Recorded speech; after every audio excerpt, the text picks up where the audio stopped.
Es Bocacci tu apellido, ¿no? Sí, Mariano Bocasi. Bien.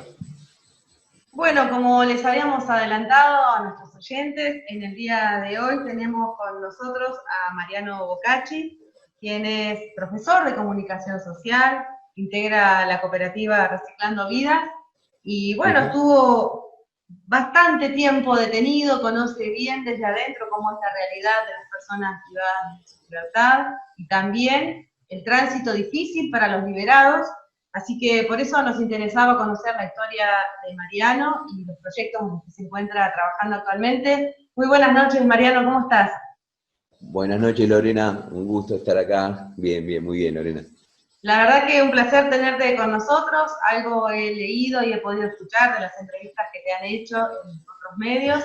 Pero bueno, nos interesaba mucho que estés con nosotros para hacer llegar tu mensaje acá a Río Negro, a nuestros estudiantes en contexto de encierro, que para ellos es quien hacemos este programa. Y también este programa tiene un poco la intención de hacer llegar otro mensaje a la sociedad que a veces tiene como una visión tan dura con respecto a estas temáticas.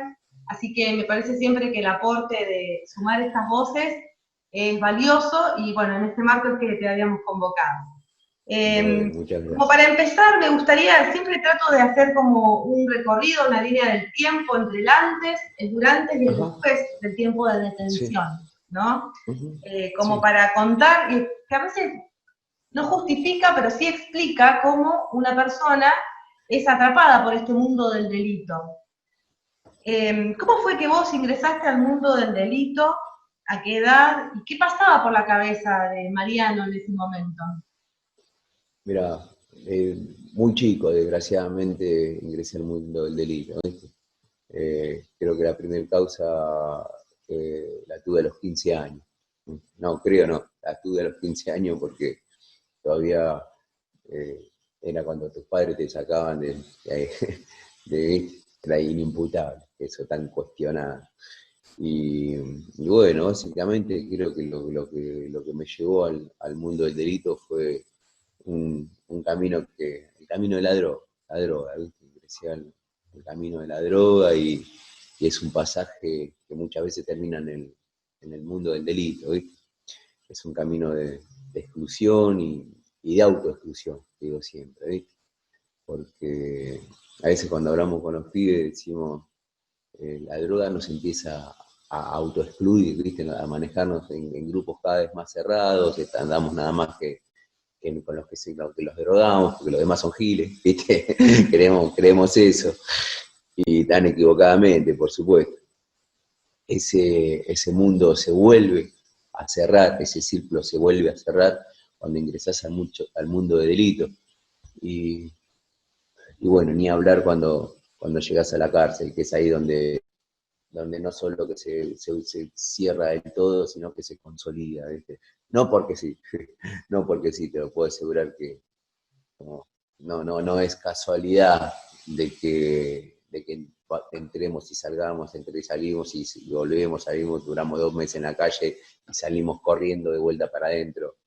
Es parte de un sistema que se retroalimenta de nosotros, de los pibes, ¿eh?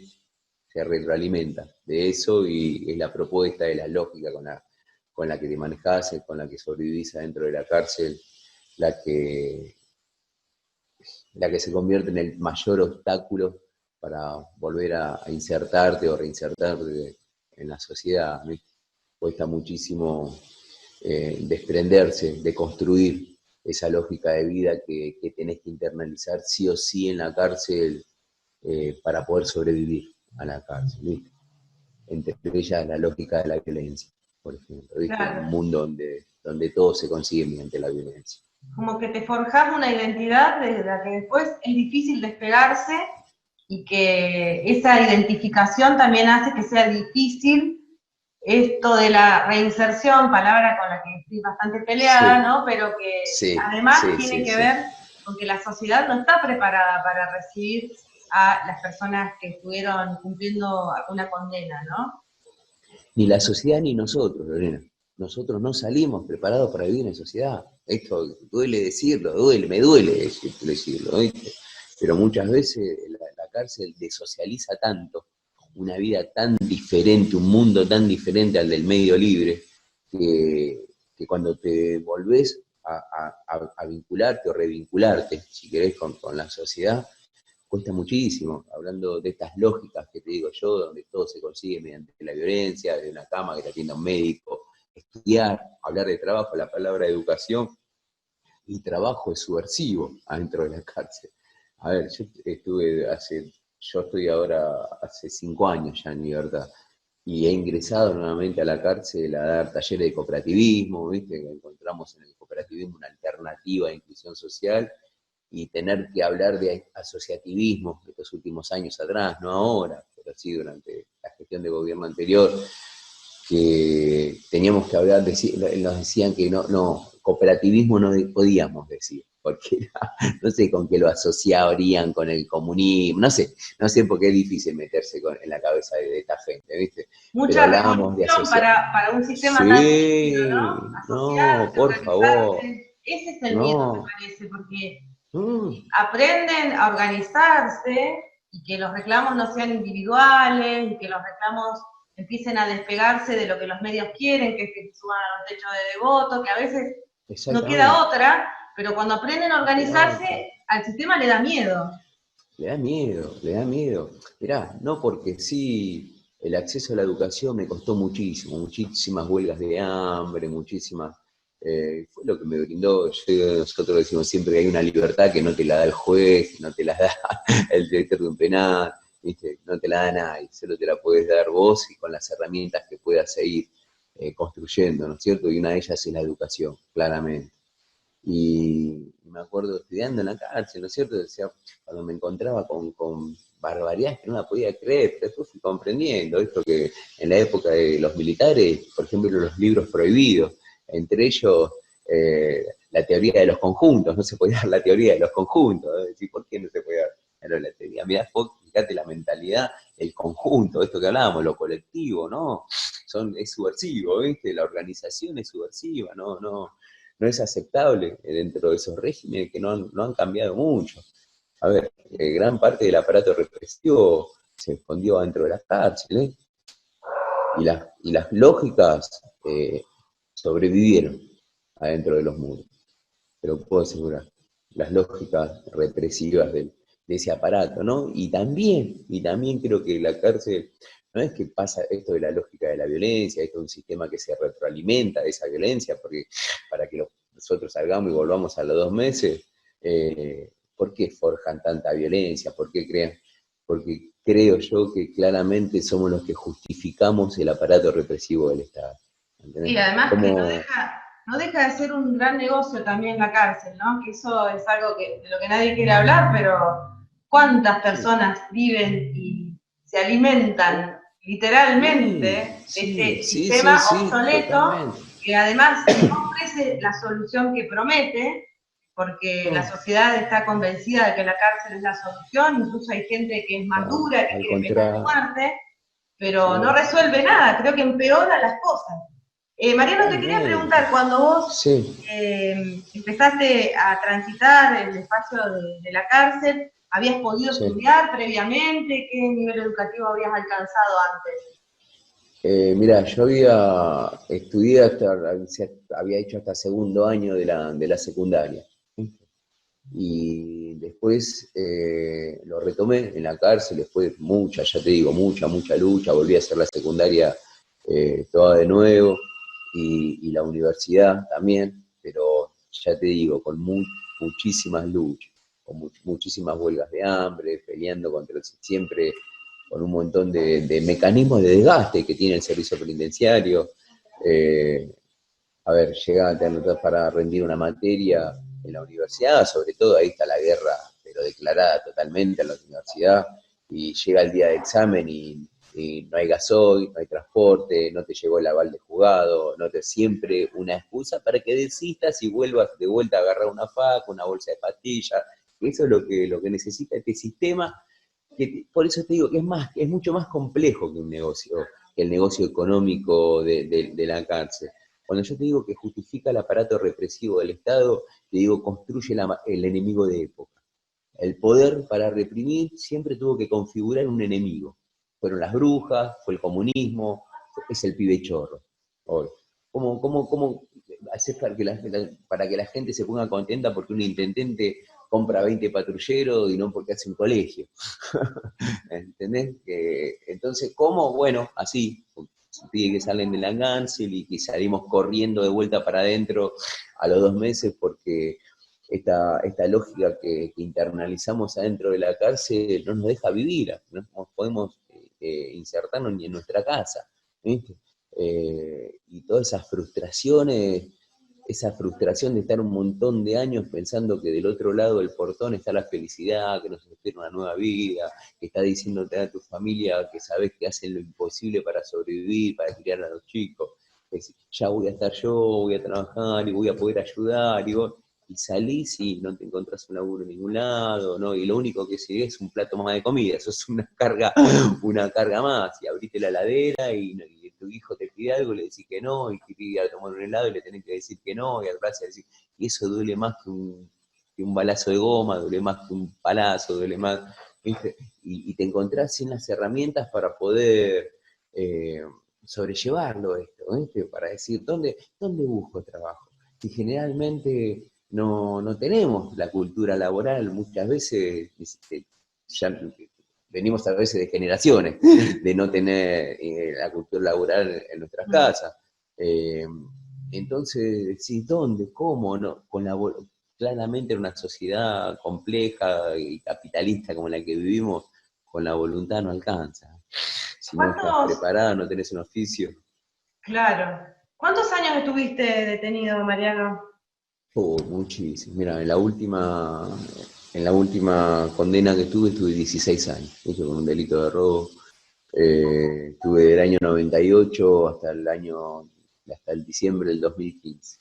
Imagínate que ahí ganan los 90 con Menem y si salí me lo choqué a Macri. Imagínate qué linda fue lo mío, ¿viste? Así fue. Claro, así que tuviste como oportunidad de conocer en carne propia cómo es la dificultad para acceder a derechos fundamentales dentro de la cárcel, como es la educación, la formación laboral, siempre a pulmón y peleando Sí, y peleando, reclamando, ¿no? Siempre de peleando. esta manera, pero de todas maneras creo que lo importante es que vos pudiste sobrellevarlo y generar proyectos, incluso durante el tiempo de detención. Yo sé que estuviste con Sí, un proyecto de braille, que en esto tuvo que ver mucho el tema del cooperativismo también, ¿no? La posibilidad de empezar a sí. organizarse. Y me llamó la atención algo que leí en una entrevista que me hicieron, que con el grupo de compañeros con los que estabas en el proyecto de braille habían hecho a escondidas, en braille habían hecho la Declaración Universal de los Derechos del Niño. Sí, porque también lo del braille era algo, era la paliza que nos comimos cuando empezamos a escribir en braille en la unidad número 7, en el Chaco. Imagínate, una cárcel de máxima seguridad, era un campo de concentración en esa época, no creo que haya cambiado mucho. Y bueno, uno de los compañeros, de los internos que sabía el sistema de braille, nos enseñó, ¿viste? Y empezamos a escribir libros de cuentos para los chicos y los sacábamos por la visita para afuera, ¿viste? Y, y bueno, y cuando se enteraron que estábamos escribiendo en braille, era lo que el grupo eran paliza, buzones, no entendíamos por qué, porque no estábamos haciendo nada malo, ¿viste? La cuestión es de que, bueno, eso, la rebeldía, ¿viste? Que la rebeldía también en ese sentido la pudimos usar para bien también, ¿no? Una vez lo escuché a Hugo Cañón, tardé muchísimos años en entenderlo, ¿no? En una entrevista con Pérez Esquivel y dijo, los más rebeldes son los que más posibilidades tienen de salir humanizados de la cárcel. Decía, ¿viste? Y no entendía por qué, ¿viste? Y decía, claro, porque nos rebelamos cuando nos dimos cuenta de lo que nos proponía el sistema. El sistema nos proponía eso, ser un pedazo de reja más, un pedazo de muro más, que consolidar el delincuente, ¿viste? El que vos te sientas orgulloso, pero a ver, ¿qué pasa? Esto es lo peligroso. A ver, nosotros vemos la representación de la sociedad ¿quién representa a la sociedad cuando estás en la cárcel? El penitenciario. ¿Entendés? Los medios hegemónicos. Eso es lo que está. Entonces, y vos el penitenciario, que es el que entra, el que te tira un pabellón para donde sabe que tenés algún enemigo, el que te entra y te rastrea las cosas que te trajo tu familia, el que te saca un celular al pabellón de al lado y viene y te lo vende a vos, lo que maneja la droga en la cárcel, lo que maneja si yo no quiero hacer eso. Entonces, si eso es la sociedad, no, déjame así, déjame que te terminás sintiendo orgulloso de lo que sos porque no querés ser eso, ¿viste? La identidad se construye por oposición al otro, ¿no es cierto? Y si la sociedad la representa al servicio, no, yo no quiero ser eso. Y después pasa también, creo yo, un poco de todas estas frustraciones, ¿viste? De la marginación y todos estos intentos y no poder, de que creo que un poco como mecanismo de defensa, el ya no querer pertenecer. Ya no quiero pertenecer a la sociedad. Es mentira, es un mecanismo de defensa porque no encontraste por dónde pertenecer. No, más cuando hoy pertenecer significa tener, ¿no es cierto? Es según lo que tenés. Muchas veces esos mandatos sociales que se han construido que según lo que tenés, perteneces o no, ¿no? Bien. Es difícil. Desde tu experiencia, ¿en qué consistiría para vos una buena política de seguridad? Si tuvieras la posibilidad de llevar a cabo un proyecto en ese sentido, ¿qué harías? Primero, la prevención, algo que se base sobre la prevención, por supuesto. Trabajo, educación, asistencia social, de verdad, ir a buscar a esos chicos que no vienen al colegio, esos chicos que no, la escuela, tiene que tomar tiene un papel fundamental ahí. Es decir, los profesores, la capacitación, que los profesores estemos realmente capacitados para estar a la altura de las circunstancias, ¿no es cierto? Sobre todo en estas épocas, salir a buscar a ese chico que dejó de venir, tratar de detectar en cosas por ahí que no se ven, que hay la violencia intrafamiliar, ¿no es cierto?, el tema de la droga, pero actuaría primero sobre la prevención. Después, sobre todo un 100% no vas a hacer, desgraciadamente, con la prevención. Pero como te decía hace un rato, la cárcel creo que tiene que funcionar de una manera lo más parecida posible a cómo nos manejamos, como querríamos que vivamos en el mundo libre. A ver, si querés que salga un trabajador, tratalo como un trabajador. Si querés que salga un estudiante, tratalo como un estudiante. Si lo tratás como un delincuente, vas a consolidar la identidad del delincuente. ¿Entendés? Creo que, que hay que ser un iluminado para darte cuenta, ¿no? Vos mencionaste el braille, Lorena. El braille fue una de las cosas que me hicieron el clic. Si vos pensás, ¿cuándo hubo ese clic? Después, ya te digo, a los 15 años, tengo 48. ¿Qué me hizo? Bueno, el braille fue una de esas cosas. ¿Qué pasó? Escribiendo, cuando empezamos, como te contaba, sacábamos los cuentitos para la calle, así, empezamos a recibir cartas, ¿viste? De pibes ciegos que nos decía, gracias por hablar, me acuerdo hasta el día de hoy, la primera carta en el año 2000, hace 20 años atrás, al final de la carta decía, en braille, ¿no? La carta eran chicos de 8 o 10 años, y decía, gracias por acordarse de nosotros aunque seamos ciegos, ¿viste? Ya quedamos salvajes lo que estamos adentro, pero a todos nos corrió una cosa por acá adentro, ¿viste?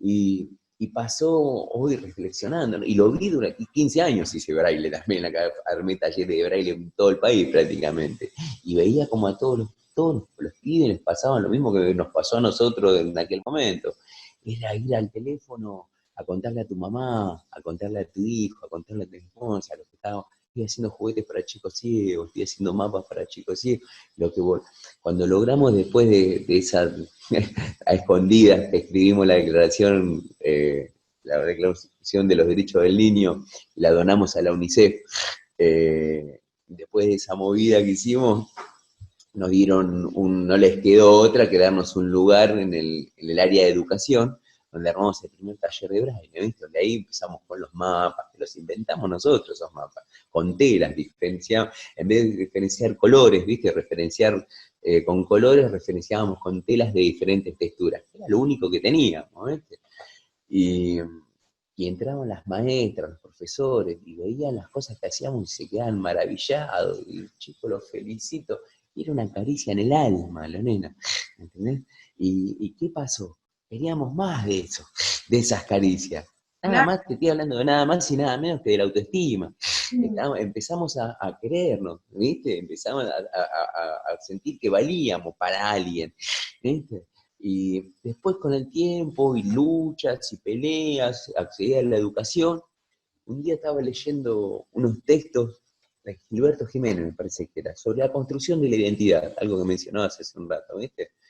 Y cómo operaban el auto y el heterorreconocimiento, ¿no? Es el autorreconocimiento como esa mirada que tenemos hacia nosotros mismos. Y el heterorreconocimiento, cómo pensábamos que nos miraban los demás, ¿no? Cómo nos construía eso, cómo nos veíamos. Y yo leía esos textos y me remontó a la época del braille, ¿viste? Y me acordaba, se me venía cómo yo me empecé a mirar diferente y cómo percibía que el otro me miraba diferente también, ¿viste? Y eso me cambió la mirada del mundo también. Me cambió la mirada del mundo, me empecé a querer, sentí que valía, que Conciliaste era un poco con valioso. el mundo, con esa sociedad de la que vos Concilié con el decías mundo, que parecía que exactamente, formar parte. me reconcilié conmigo, me reconcilié con el mundo. Si, ¿sabes cuándo desapareció la cárcel en mi vida como posibilidad? Cuando me empecé a querer. Una persona que se empieza a querer a sí misma, sobre todo el que la conoce, la cárcel. No podés querer para vos la cárcel si te querés un poquito. ¿Entendés? La cárcel es parte de un camino autodestructivo. ¿Entendés? En ese camino autodestructivo donde entra la droga, el delito, el final es la cárcel o la muerte. Sí, ¿Entendés? sí. Sí, Y está yo hecha estoy convencido, para destruir la subjetividad, la totalmente, autoestima, y esto que vos decís, la verdad totalmente. que es significativo porque también la mirada del otro que se posaba sobre el proyecto de ustedes desde otro lugar y también la posibilidad, la oportunidad que están teniendo ustedes de ocupar el tiempo en algo productivo, en algo que los haga sentir bien, porque eso es una característica también que existe una falta de oportunidades antes, durante el tiempo de detención, no, la gente piensa, están ahí, no hacen nada. No hay nada para hacer a veces. Y cuando generás Y un cuando, proyecto, te encontrás con un montón de palos en la rueda. sí, traslados sistemáticos, los pibes que están estudiando que muchas veces dejan de... Bueno, lo mismo que pasa también en la calle, Elena, los pibes pobres, las pibes que yo me he encontrado, pibes, no fue mi caso, te digo la verdad, no fue mi caso, pero sí me encontré con chicos que no sabían leer ni escribir, de 20, 25 años, y yo, ¿por qué no fuiste a la escuela? Y nos mudábamos 5 o 6 veces en el año, Mariano, ¿sabes lo que es? Con mi mamá vivíamos, somos 6, 7 hermanos, estábamos nada más que con mi mamá, y andábamos de pensión en pensión, y nos mudábamos para... Entonces, no, ¿dónde? Cuando me anotaba al colegio, y cuando ya más o menos, y nos teníamos que mudar de vuelta porque ya no podíamos pagar más, y nos teníamos que pagar... Bueno, lo mismo, esa lógica se reproduce en la cárcel, la me paré por otros motivos, que se convierte en traslado sistemático, ¿viste? Pero hay pibitos que también, que están 2 meses viviendo acá, 2 meses viviendo allá, 2 meses viviendo allá, y no pueden tampoco tener, ¿no? Es complejo, ¿no? Eligen esa vida, ¿viste? El discurso, no, eligen esa vida. E incluso, en el peor de los casos, para los que por ahí, vamos a ponerle muchas comillas a ese eligen, elegís entre lo que tenés para elegir. A ver, muchos chicos que se criaron los fines de semana no iban ni al Parque de la Costa, ni al teatro, ni al cine. ¿Sabe dónde iban? A ver al Papa Olmo, al tío Sierra, al de al lado estaba vendiendo droga, al otro choreando en esos barrios. Entonces, donde no se habla, ¿no? Es que tus amigos hablan si vas a ser abogado, si vas a ser médico, si vas a ser chorro, si vas a ser tranto, si vas a... Entonces elegís Sí, entre lo que tenés para elegir. ¿Eh? sí, la libertad de elección para una La persona libertad. que tiene ciertas necesidades básicas cubiertas no es la misma que la de una persona que se encuentra en una posición más vulnerable. Por Entonces, cuando supuesto. dicen Después esto, dicen, eligen. claro, Y algunos te dicen, no, yo vengo de una familia pobre, pero ninguno de nosotros fue un delincuente. sí, Bueno, pero en el sí, denominador común es que en esos casos yo trato de ir para atrás y digo, hubo un adulto responsable que se ocupó de ayudar a su hijo, a su seguramente. sobrino, al niño, que sea y lo llevó por otro camino, le dijo andar a la escuela, lo sentó a comer en la mesa, le dio un plato de comida, pero yo en la cárcel me he encontrado con chicos que me dicen, y yo a los 8 años andaba solo vendiendo limones en la calle. ¿Y qué esperás de eso? A mí me claro, indigna cuando falta esta empatía de la gente que dice, les gusta hacer chorros, eligieron eso, que se claro, jodan. ¿viste? Qué triste, ¿no? Sí. La pobreza, hablábamos recién, la pobreza, el delito. ¿Vos pensás Sí. que se heredan y cómo se puede revertir de alguna manera, cómo se puede cortar esa maldición? Que a veces se ve como una generación, la otra. Si no hay una intención clara, se repiten las historias. Cuando te aparece otra propuesta de vida, cuando realmente se puede elegir. A ver, cuando realmente elegir significa que me pongan acá, que me ofrezcan un trabajo o ingresar al delito. Ahí elegís.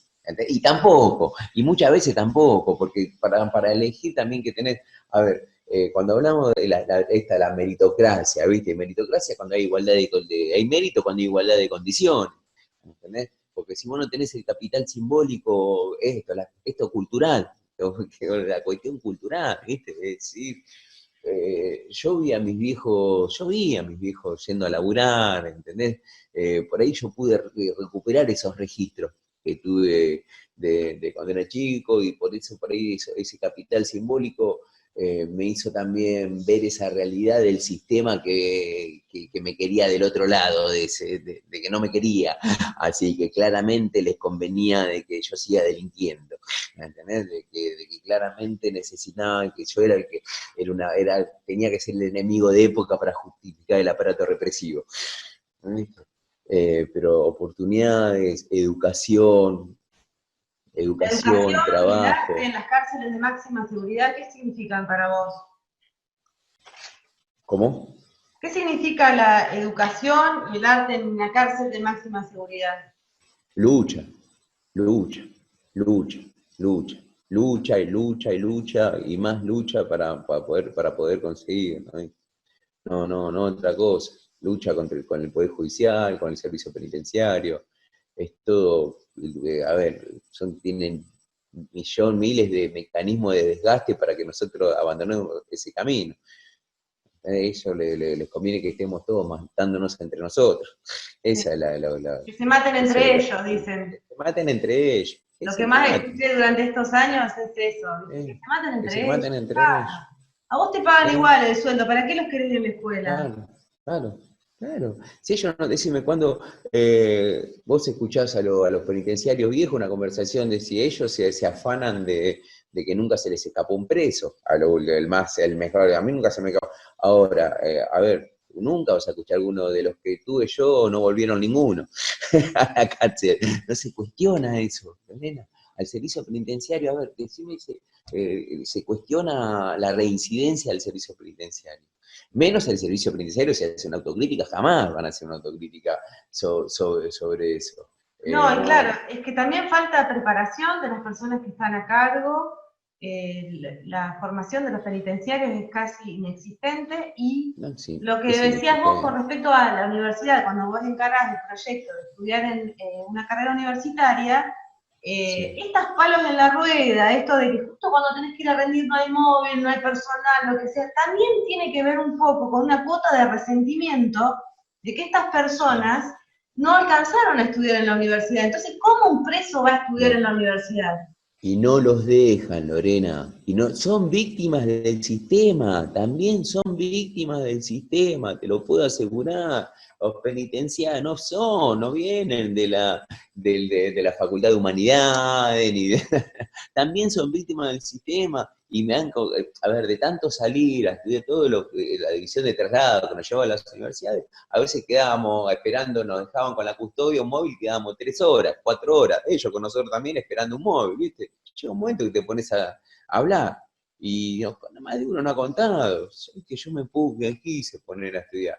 Y cuando me puse a estudiar, me recargaban con horas, lo mismo que nos hacen a nosotros, como sabían que tenían la facultad, los recargaban con horas, los trasladaban a otro lado. ¿Por qué? Porque se les van, igual que nosotros. Así como cada uno de nosotros pierden un cliente, cada uno de nosotros que empezamos a estudiar, muchas probabilidades de que no volvamos.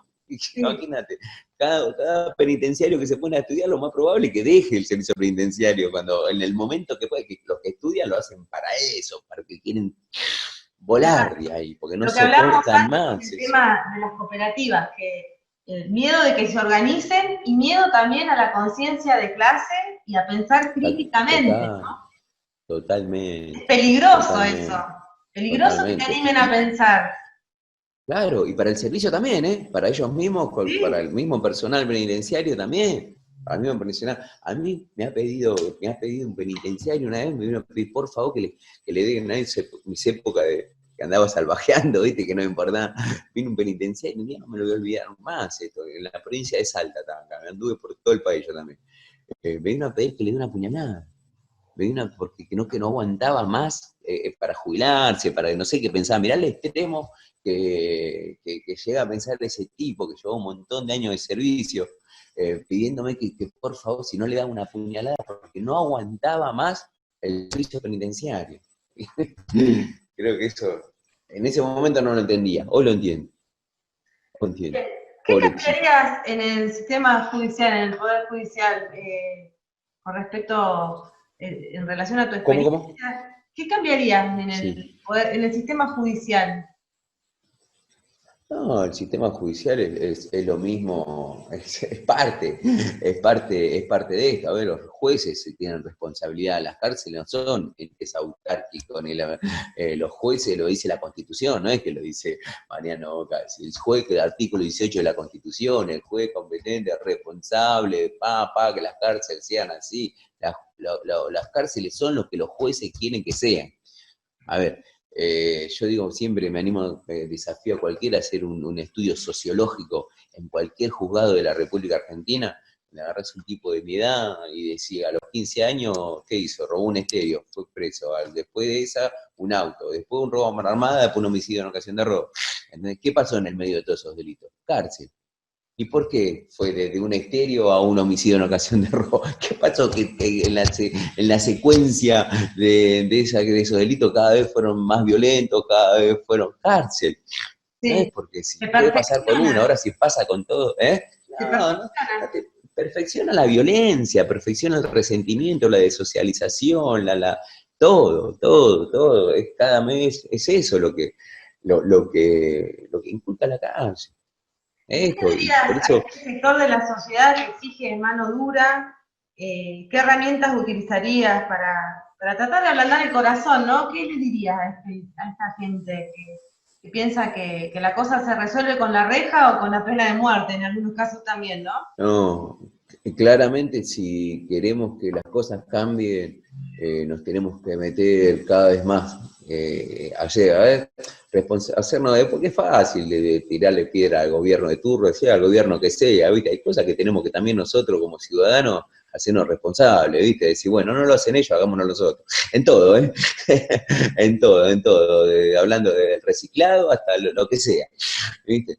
Y, y decir esto, a ver, las cosas, mucho de las organizaciones civiles, la cárcel fue siempre históricamente la institución más impermeable que había. Yo me acuerdo cuando en los 90, 92, 93, viste, cuando empecé, no te cruzabas un civil adentro de una cárcel, pero ni por casualidad, ni por casualidad. En estos últimos años, 10 años, de hace 10 años, 10, 12, 14 años atrás, empezaron un montón de organizaciones civiles a, a entrar por esos poros, ¿viste? Por esos intersticios adentro de la cárcel, y ellos fueron los que no, la sociedad civil fue la que nos vino a rescatar ahí adentro, la que nos reconoció, la que nos dijeron, porque esto, reconocieron el mejor de los sentidos, te digo, esto, lo que decir, no, pibe, mirá que hay otro mundo posible. Sí. Ellos fueron los que nos mostraron, hay otro mundo posible, de la sociedad, esa parte de la sociedad, por ejemplo. Y yo no estoy resentido con la sociedad, ni siquiera con los que piensan, ni siquiera con los más duros, sí con los jueces, sí con el Ministerio de Justicia, porque ellos saben. La gente no sabe, no entiende, a ver, el poder hegemónico, vos sabés, labura, Es la dominación a través de la persuasión, ¿no? Ganaron la conquista cultural la ganaron ellos.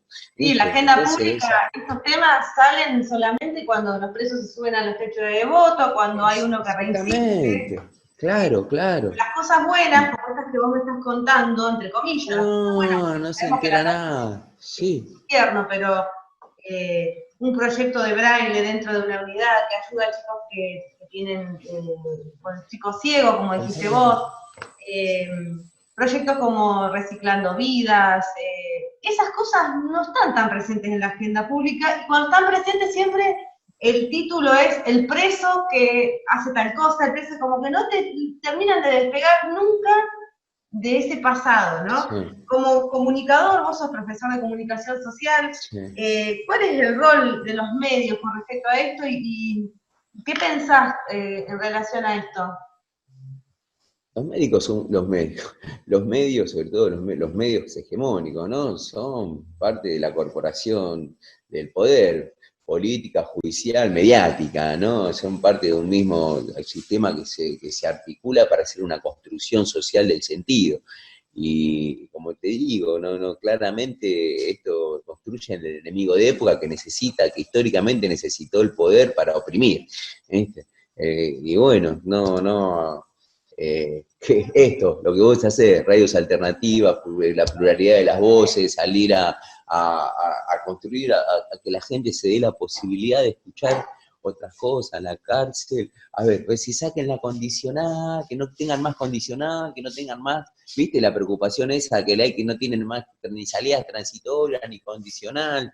Sí, se olvidan que tarde o temprano Digo, van a salir, y mi hija tiene antes o 13 después. años, el tipo que no tiene la condicional hoy va a salir dentro de 2 años, cuando tenga 15, y se va a estar en medio de una balacera o con un tipo. No es la solución, claramente. No, al contrario, cuanto más tiempo estás en la cárcel, peor salís. Peor salís. Esto es directamente proporcional, porque cuanto más tiempo estás, más de socialización hay. ¿Viste? No, es muy complejo, pero claramente la solución no es la cárcel, menos en las condiciones que hoy se habitan las cárceles. Menos. Porque bueno, le conviene al sistema, a la cárcel, que salgamos y a los 2 meses estemos de vuelta ahí. ¿Qué hacemos? Inundamos los noticieros de delitos, también hacemos una cortina de humo nosotros con el pibe que va a robar al repartidor. ¿Entendés? Que parece que es por culpa de ese es que estamos como estamos. El pibe que le va a robar al repartidor, que no lo justifico y me da vergüenza y me duele muchísimo que pase eso. Me duele, pero no te imaginas cómo me duele. Pero eso te hace una cortina de humo para la, ¿no? Y sirve, evidentemente es funcional. Es funcional. Mariano, me interesaba también que me cuentes algo sobre el proyecto este de las sillas anfibias. Mirá, ese fue un proyecto que superó mis mis ambiciones más grandes. Te cuento fue lo de las sillas anfibias. Yo estaba dando un taller de cooperativismo, donde contaba en Batam, eran unos chicos que hacían como 5 años que estaban reparando sillas de rueda, camas ortopédicas, ¿viste? Ad honorem totalmente, y se dieron cuenta de que habían aprendido un oficio, a soldar, a doblar caño, y que podían eso ser una herramienta para el momento en que obtuvieran la libertad, ¿viste? Entonces pensaron que podían formar una cooperativa. Estaba dando un taller sobre cooperativismo y les conté sobre una experiencia yo estando detenido, ¿viste? Siempre estaba con el braille, no solo con el braille, sino hacíamos material didáctico, hacíamos mesas para chicos que estaban con movilidad reducida, hacíamos muchas cosas. Y siempre me había quedado pendiente hacer esto, había visto una vez una foto de una silla anfibia, y eso no lo había podido hacer en ningún lado, ¿viste? Y había hecho un proyecto durante años de un balneario totalmente adaptado, un balneario accesible, ¿viste? Un balneario de accesibilidad universal. Y dentro de ese balneario estaban las sillas anfibias. Y cuando salí, uno de los primeros trabajos que tuve, por casualidad, te lo puedo asegurar, fue a un museo del Rotary Club, el Rotary Club de Santa Teresita. Y cuando le conté que por supuesto no sabían nada de mi pasado, nada, ¿eh? Les conté del proyecto del balneario, quedaron maravillados y hicieron las primeras 3 sillas anfibias, que yo vivo acá en el Partido de la Costa, en San Andresito, y las hicieron ellos, ¿viste? Y les conté a los chicos de la silla, ¿viste? Mariano, traen una foto que nosotros la hacemos, nosotros la hacemos. Yo sé, los pinganos hacemos cualquier cosa, ¿viste? Con 2 palitos hacemos cualquier cosa, sin un pedazo de alambre. Entonces se me ocurre contarle a la gente esta del Rote, que yo hacía como un año ya que iba a un museo los fines de semana, ¿eh? Y les contaba siempre, les decía, ellos sabían que yo estaba dando clases, en realidad yo estoy cursando la última, todavía no soy profesor, estoy en este momento cursando la última materia del profesorado, pero viste que después del 50% de la carrera ya puedes empezar a dar clases, y ya estaba dando algunas materias, entonces sabían que yo era profesor. Y le conté un día que estaba yendo a dar unos talleres a la cárcel. Mirá, ¿a la cárcel?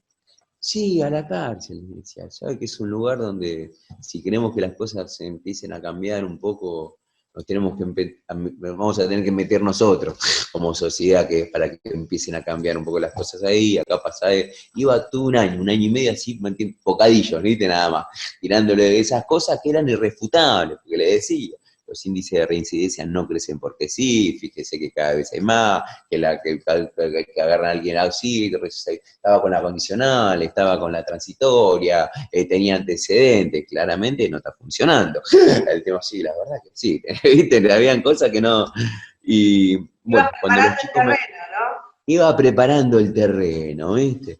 Y cuando los chicos me proponen esto, que querían hacer las sillas anfibias, bueno, los llamo al presidente en ese momento, nos encontramos, que quería hablar con él, nos encontramos en un café, y le conté que en ese taller donde estaba dando yo el curso de cooperativismo, ahí les cuento un poquito más, que los chicos reparaban sillas de ruedas, y que les conté de las sillas anfibias y que ellos querían hacer la silla. Y le digo, pero bueno, Horacio, antes le digo, yo necesito contarle algo por una cuestión de respeto, le digo, necesito contárselo, creo que me miraba diciendo, ¿qué me va a decir? ¿Eh? Y bueno, y ahí le conté que, bueno, yo había pasado casi toda mi vida en la cárcel.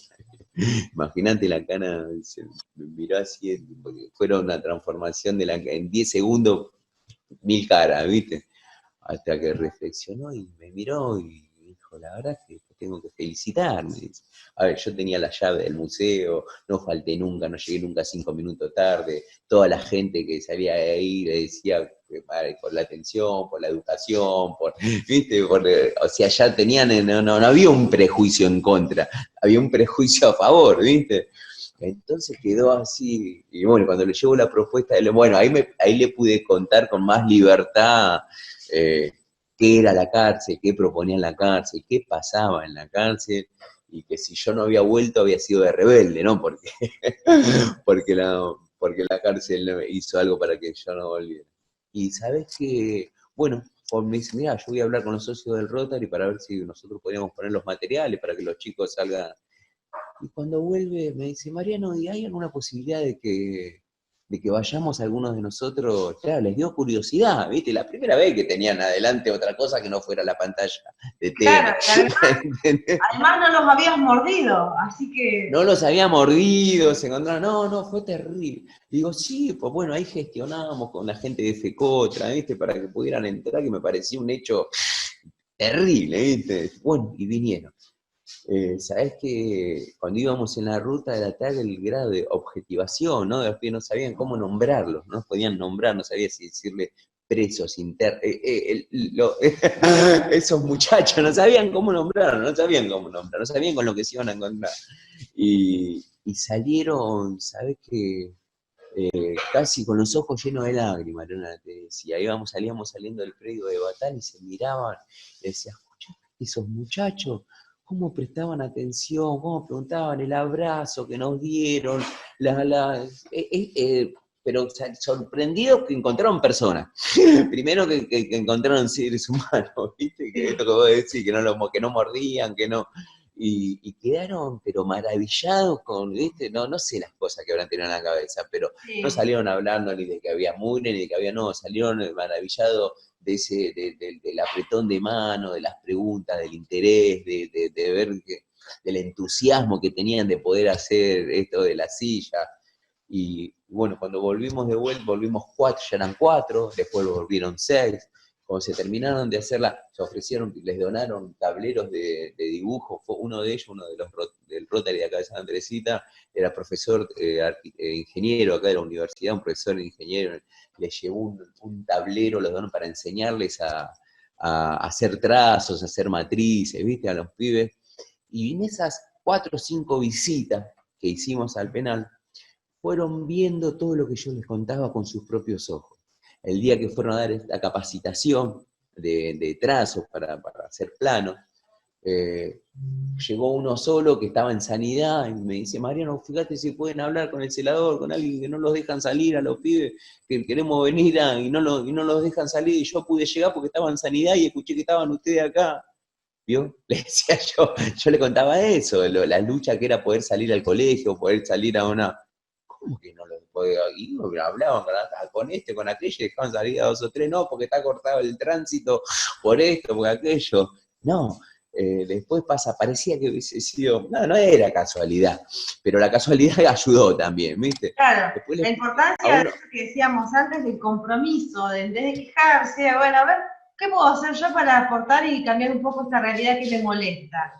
Y es una invitación también que hago como educadora en contexto de encierro, siempre invito a instituciones de la afuera a compartir sus proyectos, sus experiencias, a universidades, organizaciones, ONG, claro, a compartir con los pibes y la persona que entra, capaz que tiene un montón de prejuicios, pero sí, cuando se va ya no piensa más de esa manera y tiene una realidad que después no puede dejar de ver y te preguntan, ¿cómo puedo hacer para seguirlos ayudando? sí, Y bueno, creo que es una oportunidad que se ¿viste? tiene que dar la sociedad también.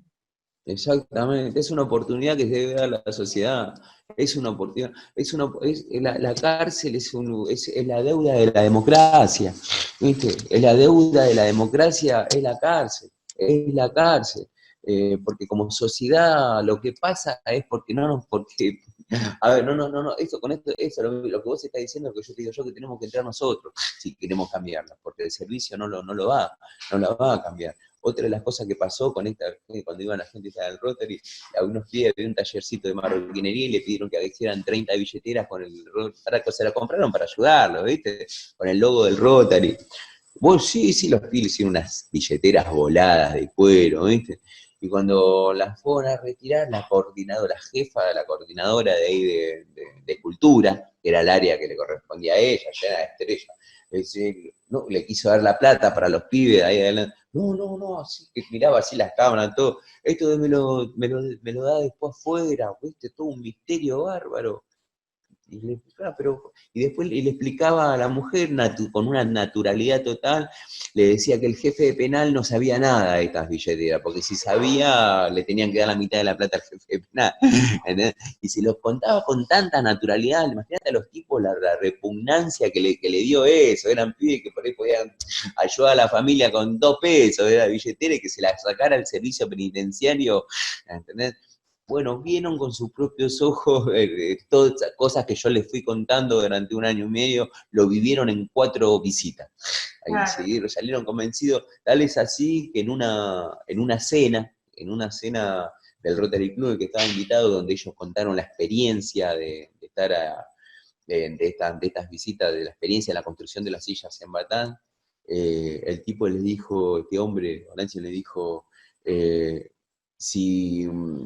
¿Cómo fue? Mira, te lo quiere decir literalmente. Así le dijo. Digo, si queremos, si no se hace algo porque en la cárcel estos pibes reciban educación, aprenden un oficio, eh, ¿cómo fue que dijo?